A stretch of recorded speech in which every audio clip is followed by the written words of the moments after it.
Today, I want to tackle the simple question, can a record label be a digital-only label? That means, can you exist as a record label, but only releasing to streaming platforms or digital albums on Bandcamp? Spoiler alert, yes. Short answer, yes. But let's dive into the pros and cons.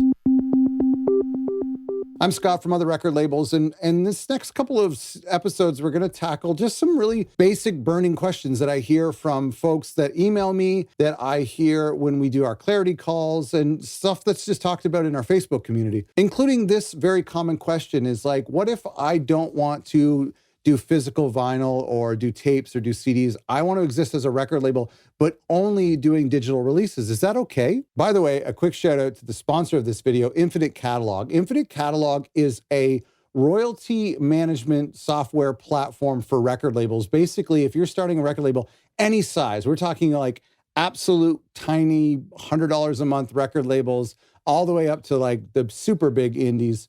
They're this awesome online platform. They've been on the show. They're friends of ours. So many people in our community use this platform. You have to check them out. Go to infinitecatalog.com to learn more about this incredible platform for keeping your artists in the loop and making sure that everybody gets paid. Let's define what a digital-only record label is. It's also been referred to as a net label, and it's something that obviously is more and more relevant because record labels never had the option to be digital only, 30 or 40 years ago. Everything was physical. Whereas today you have the option of, you don't have to do physical products. You can just release music on Bandcamp, which is entirely free, or you can release on streaming platforms like Spotify and Tidal and Apple Music, or you can do both. Or you can exist entirely on SoundCloud or YouTube. Let's talk about the pros and cons. Okay, let's go for the pros. I got 4 pros and 4 cons. I'm going to go as fast as I can. Number one is, the first pro is that expenses can be essentially zero, which is really, really cool. And I would recommend that for any record label starting up, even if you want to eventually do physical vinyl or cassettes or CDs or whatever. I would encourage you to keep your expenses low. I've used this analogy before, but the idea of offense and defense. Defense being expenses and offense being revenue for any small business. So if you can figure out how to keep your defense from keeping points out of your own net, then you don't actually have to make a ton of money. You don't actually have to score a lot of goals to win the game. So being a digital-only label allows you to break even by not making a ton of money. So that's really cool. In fact, being a digital-only label on SoundCloud or YouTube or Bandcamp, you can essentially do it for free. It gets a little bit more pricier when you include a digital distributor to get your music on streaming platforms. Number 2 is it allows you to be flexible in your release dates, meaning if the artist records everything at home and then emails you the WAV files, you could technically release that immediately. I mean, they could upload it to Bandcamp or SoundCloud, or you can, and even with, common distributors, you could upload and have your music on Apple Music and Spotify within 72 hours. Whereas vinyl, and especially after COVID, there was like 10 to 12 month lead times for manufacturing vinyl. Now it's like closer to 4 months or so. Depending on when you watch this, who knows? Tapes will take 5 to 6 weeks to make. So doing digital allows you to be completely flexible, and that's awesome. Number 3, very similar, is that it reduces the startup friction. So if you're wanting to start a record label, but you don't have the capital to invest in pressing vinyl or even making CDs, doing a digital-only approach allows you to get started and launch your label much quicker than having to raise money or to find a lot of cash to invest into your label. And the 4th con is that it provides more creative freedom and experimentation to the artists. If you're manufacturing everything that you do and distributing it around the world, you have to be a little bit careful with what you release. And therefore, you might be prone to pick artists or releases that have a little bit more mainstream appeal, or maybe give the illusion of the guarantee of success, or at least recouping your money back. Whereas if you're doing digital only, where your expenses are zero or very low, then you can be more creative, more experimental with the type of bands that you sign and the type of artists you release. You could even encourage the artists on your label to say, hey, if you have that ambient side project, I know you're in a punk band, but if you want to release that classical piano record that you've always wanted to do, go ahead and do it. Let's just do it digitally. That's what I do. I do like my proper studio albums every 2 or 3 years on vinyl and cassette and sometimes CD, and of course digital. But then if I have like a remix album or an acoustic album or a small little EP, I'll just do a digital only release for that.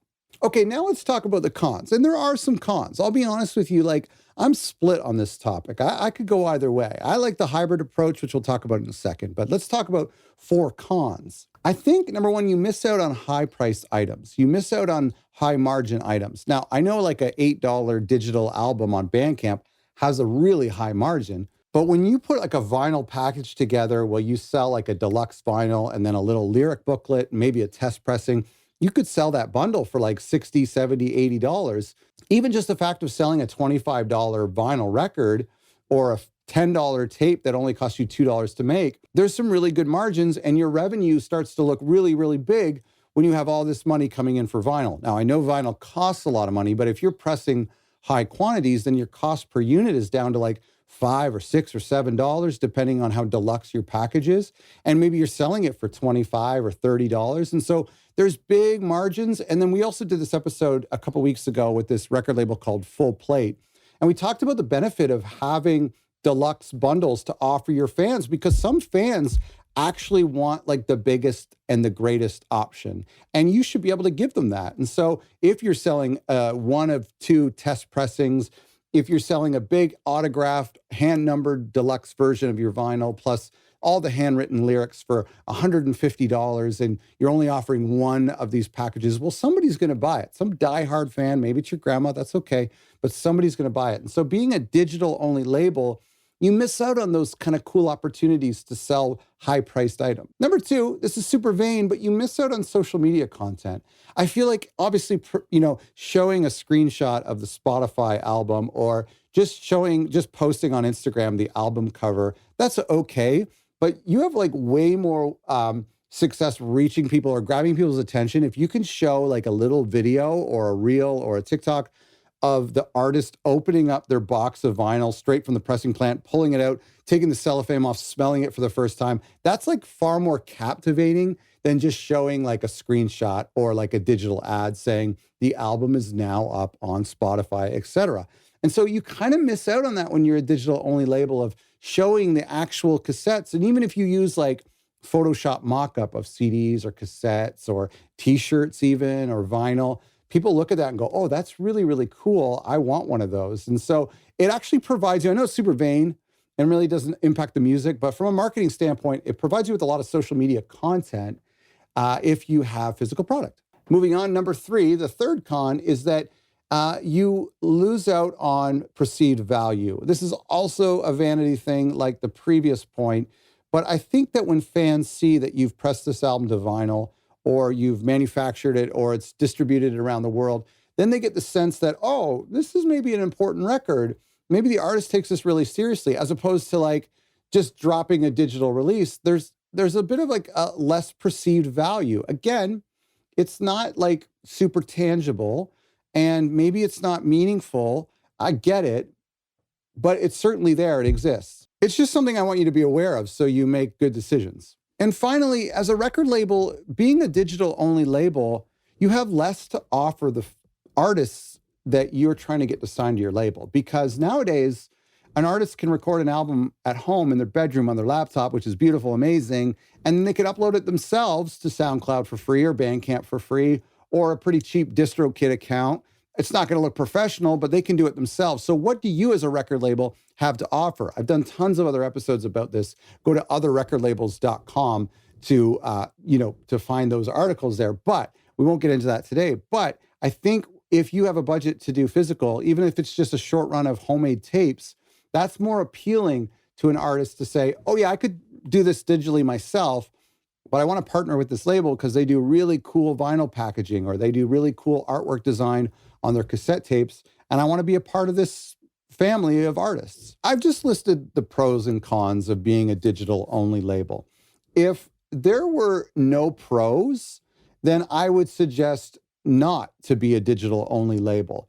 If there were no cons, then I would say stop pressing vinyl and everybody should just become a digital only label. But the fact of the matter is that there's equal amount of cons as there are to pros to being a digital label or a label that releases only on physical. We have some of those analog labels in our community. And then of course, a lot of the record labels who do both. I don't think the pros outweigh the cons and vice versa. I don't think the cons outweigh the pros. I think being a digital only label is a really cool thing to do in the short term. As you're getting started, as you're building up a fan base, as you're testing out and learning and building up some capital to invest eventually into physical product. I really think that physical product is a great way for record labels to connect with music fans on a super tangible and intimate level, and it's a great revenue generator. So I recommend the hybrid approach, but make sure you hear me when I say being a digital only label, either in the short term or forever in the long term, that's okay too. They both work. There are no rules. The only rules in running a record label